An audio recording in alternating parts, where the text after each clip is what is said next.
त्यात आपल्या पूर्वीच्या जे उपोषणस्थळ आहे त्या उपोषणस्थळी ते बसलेले आहेत आणि या ठिकाणी ते माध्यमांसमोर आपली भूमिका मांडणार आहेत. पाहूयात आपण मनोज जरांगे पाटील काय नक्की आपली भूमिका मांडत आहेत ते पाहणं महत्त्वाचं ठरणार आहे.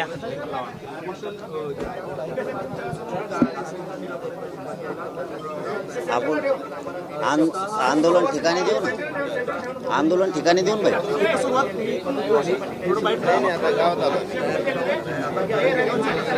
मंडपमध्ये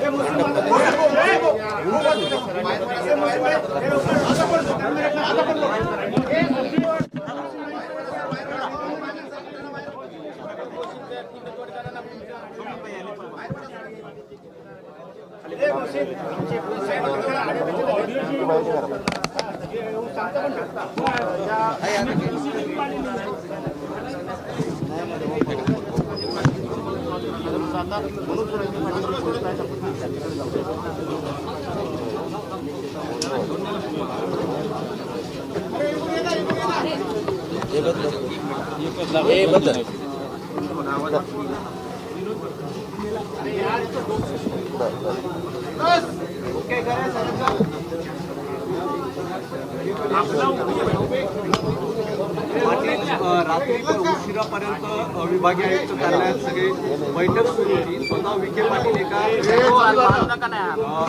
सगळ्या एक ड्राफ्ट तयार करण्यात आला आहे. तो ड्राफ्ट तुमच्यापर्यंत पोहोचला आहे का किंवा ते तुम्हाला भेटायला येणार आहे का? काय चर्चा झाली?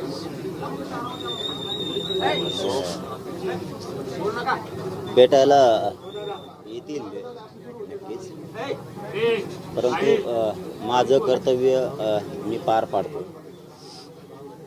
या समाजाच्या लेकरांच्या भविष्यासाठी माझा संघर्ष, माझा समाजाशी प्रामाणिकपणा, एकनिष्ठा, त्या लेकराबाळाच्या मराठा समाजाच्या कल्याणासाठी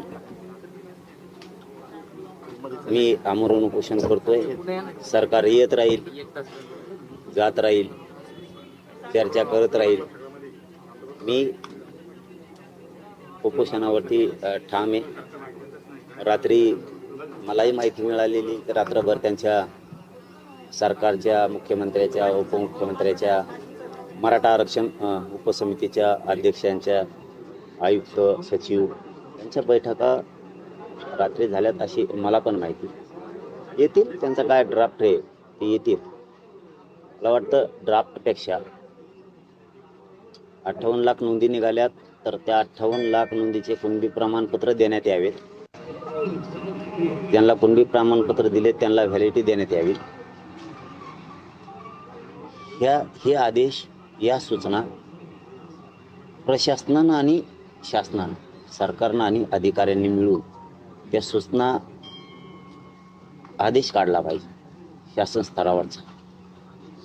ड्राफ्ट कितीपत अधिकारी मान्य करतील माहीत नाही. म्हणून आता त्यांनी या भूमिकेत यायला पाहिजे. मी काल त्यांना तेच सांगितलं की तुम्ही सूचना, आदेश द्या. जर प्रमाणपत्र दिले नाही, व्हॅलिडिटी दिल्या नाही, नोंदी असून तर तुम्हाला सस्पेंड करण्यात येईल, कठोर कारवाई करण्यात येईल. राज्यभरातल्या सगळ्या अधिकाऱ्यांपर्यंत ही सूचना गेली पाहिजे. तशा जर सूचना त्यांनी सरकारनं आणि प्रशासनानं मिळून जर काढल्या, अधिकाऱ्यांनी आणि सरकारनं, मुख्यमंत्र्यांनी, त्यांनी, तर सामान्य लोक ती सूचना, तो आदेश दाखवतील. तुम्हाला आदेश दिला, कोणबी प्रमाणपत्र द्या, व्हॅलिडिटी द्या. दुसरं, हैदराबाद गॅझेटियरचा तुम्ही JR काढलाय, त्या गॅझेटियरच्या स्थानिक चौकशीच्या अहवालाप्रमाणे जो अर्ज करेल त्याला कुणबी प्रमाणपत्र द्या आणि व्हॅलिडिटी पण द्या. जर तुम्ही दिले नाही तर तुमच्यावर कठोर कारवाई करण्यात येणार आहे. असे सक्त आदेश, सूचना सरकारनं आणि अधिकाऱ्यांनी, शासन प्रशासन दोघांनी मिळून काढले पाहिजे. म्हणजे ते अधिकाऱ्यापर्यंत जाईल. ड्राफ्ट हा अधिकाऱ्यांपर्यंत जाणार नाही. आम्हाला ड्राफ्ट दिला तो आमच्याकडे राहील, अधिकाऱ्यांपर्यंत सूचना जायला पाहिजे. म्हणजे अधिकारी टाळणार नाही. हे दोन भाग झाले. आमचं तिसरं म्हणणं आहे, सातारा संस्थांचा JR काढायला काहीही अडचण नाही. बहाणे कोर्टात चॅलेंज होणारे, अमकं होणारे, तमकं होणारे, किती चांगला काढला तरी मराठ्यांच्या नशिबात चॅलेंज आहेच.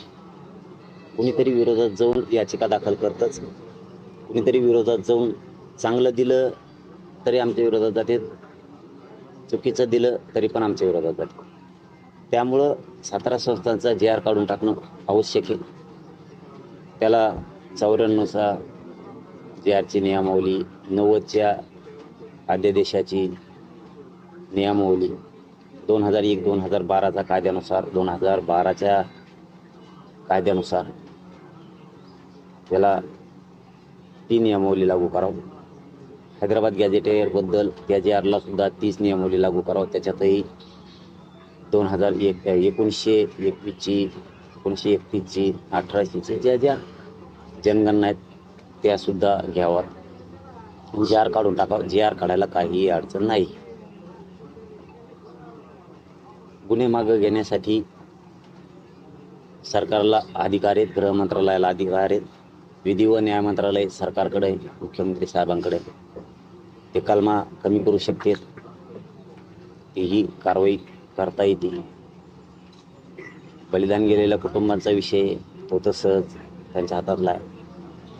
सारथी महामंडळ याच्याबद्दल आपण बोललो, बार रोज काय बोलायचं आहे, तेच विषय पुन्हा. मराठा आणि कुणबी मंत्रालय स्थापन करणं, एकदा मुख्यमंत्र्यांनी फक्त घोषणा करायची, त्यात काय मोठा विषय नाही आहे. मराठा आणि कुणबी मंत्रालय स्थापन करण्यासाठी कशाचीच आवश्यकता नाही आहे. शिंदे समितीला मुदतवाढ देऊन नोंदी शोधायला लावायच्या. या जवळपास आपण सगळ्या मागण्या सरकारकडे दिलेल्या.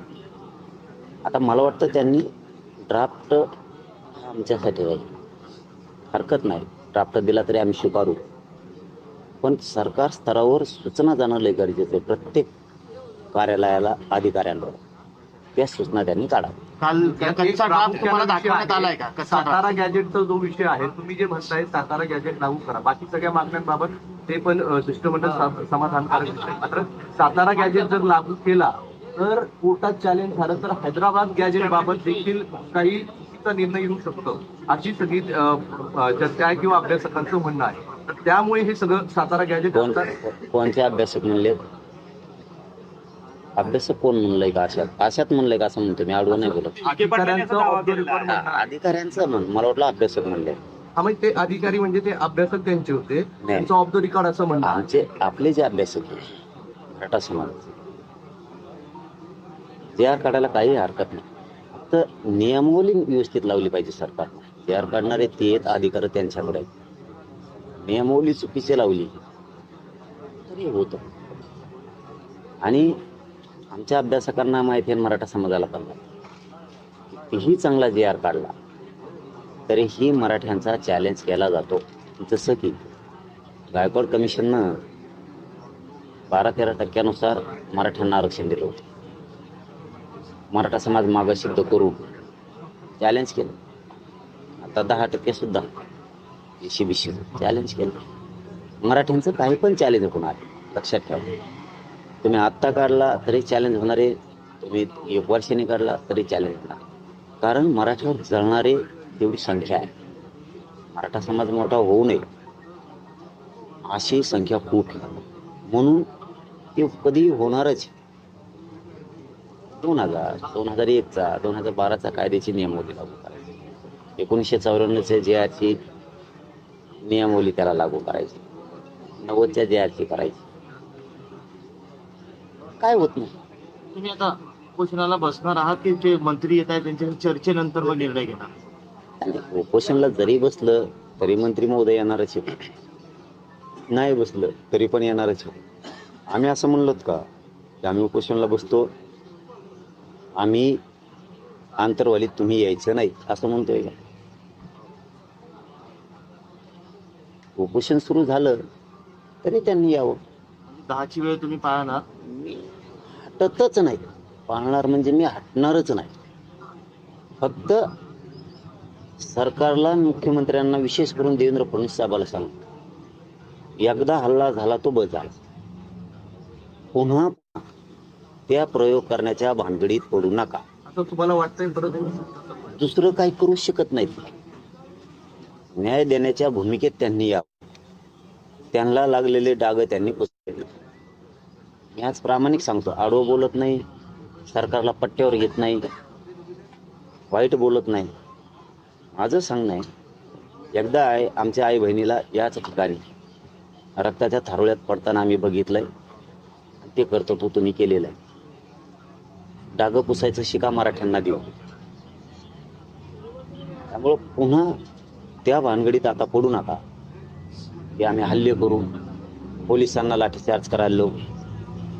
तर ते तुम्हाला राज्यात जड जाईल. ते तुम्हाला राज्यात अति जड जाईल. अति जड म्हणजे पुन्हा आंदोलन तुम्हाला थांबणारच नाही.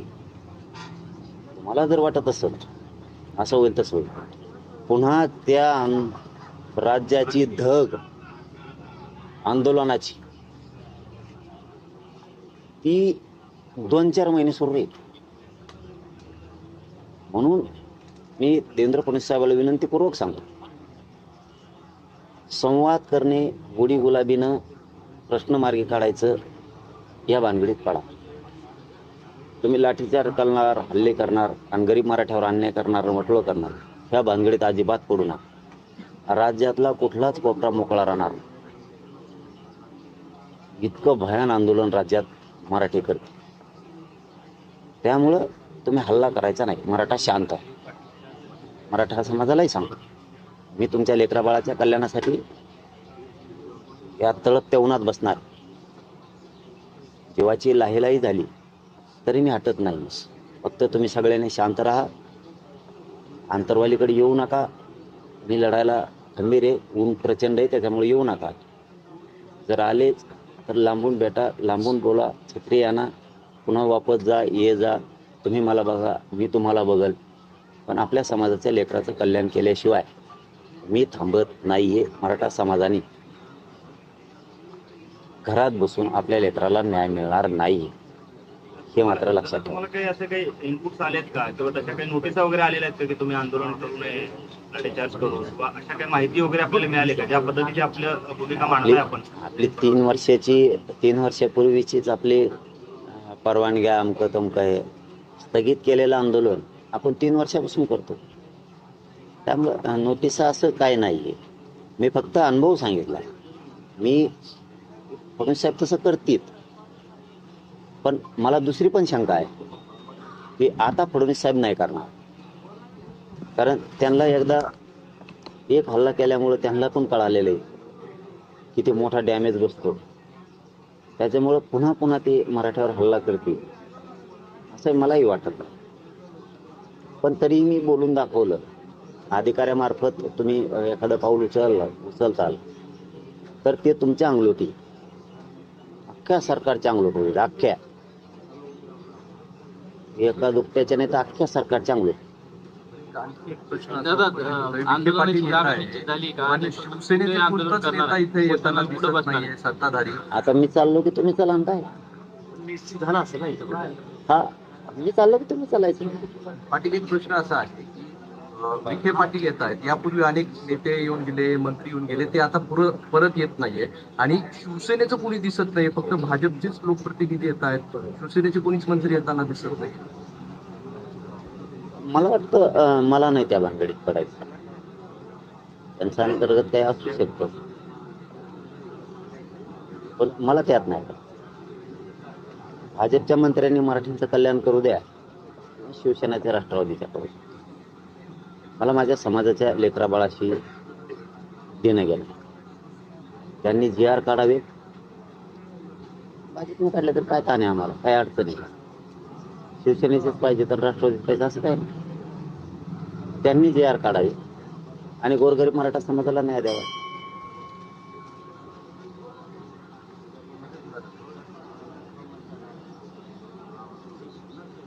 इथं जमलेल्या सगळ्या पोरांनी सुद्धा वापस जा, ऊन लई आहे.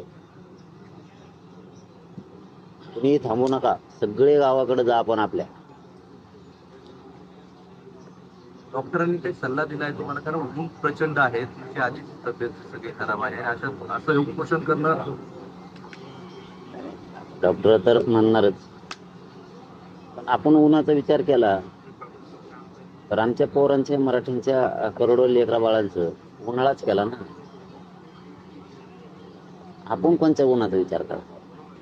आपण याच पिढीनं लढलं तर पुढची पिढी सुखी समाधानी होईल. आपण जर लढलो नाही तर आपल्या नातवाचं, आपल्या पोरांचं, पोरींचं वाटोळं होईल. याच पिढीला कठोर आणि कणखर व्हावं लागेल एकजुटीसाठी. याच पिढीला तरच न्याय मिळेल. आपण जर ऊन मुसळधार पाऊस म्हणून जर घरात सुटलो, आपल्या डोळ्यानं आपल्या पोरांचं वाटोळं झालेलं बघणार तर आपण शिक्षणावरून नोकऱ्या आहोत. त्यामुळे आपण 8-10 महिन्यातून एकदा सज्ज झालं पाहिजे लढण्यासाठी, संघर्ष करण्यासाठी. प्रत्येक वेळेस घरात बसूनच न्याय मिळतो असं नाही, आणि मराठ्यांना सहजासहजी काय मिळत नाही, लढावंच लागतं. ओके, धन्यवाद.